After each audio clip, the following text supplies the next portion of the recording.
Bonjour Laurent. Bonjour Nat.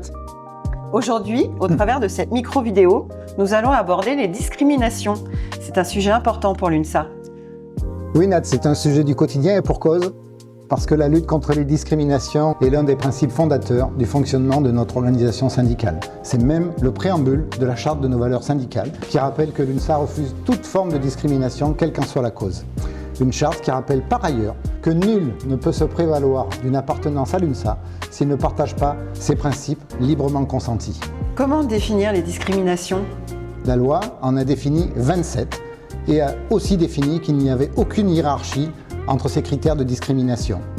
Que ce soit des propos, des attitudes ou des faits de discrimination, tous aujourd'hui relèvent du pénal et sont punis par la loi.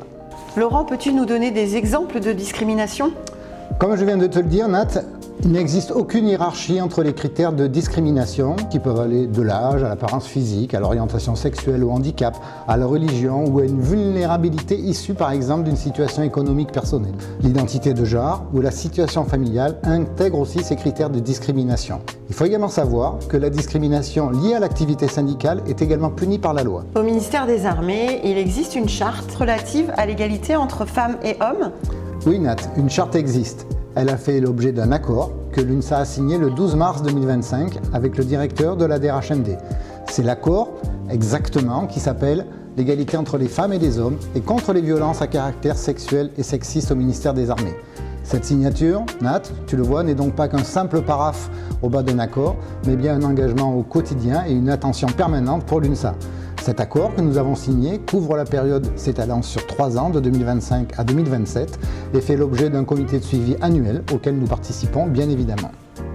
Les VSS sont-elles répandues au ministère des Armées ? Elles existent bien sûr, comme dans toute la société.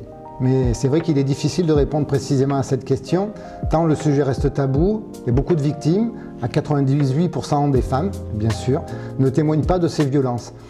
À la fois par peur, par crainte des représailles, par peur du regard porté par le collectif de travail ou une charge mentale, voire des souffrances trop importantes. Laurent, il existe pour autant une cellule chargée des VSS, la cellule Thémis, au ministère des Armées. Oui, Nat. Et l'UNSA remercie les agents qui sont affectés et qui travaillent au quotidien dans cette cellule Thémis. C'est pas tous les jours facile. Une présentation globale de cette cellule et des dossiers traités nous est faite chaque année, en principe lors du dernier CSA ministériel annuel, et l'UNSA constate régulièrement que les dossiers traités par la cellule Thémis sont en augmentation. Il y a donc de plus en plus de victimes ? Si l'on s'en tient aux faits et au nombre de dossiers rapportés par la cellule Thémis, on pourrait le penser. Mais l'UNSA y voit également autre chose, et ce que nous incitons d'ailleurs toutes les victimes à faire, témoigner. Et derrière ces chiffres en augmentation, il faut également y voir un signe encourageant, c'est celui de la libération de la parole des femmes. C'est une bonne chose et une évolution positive aussi pour nous dans la défense des victimes. Laurent, j'ai signé la pétition concernant le congé menstruel de l'UNSA. Est-ce que tu peux me dire un mot ?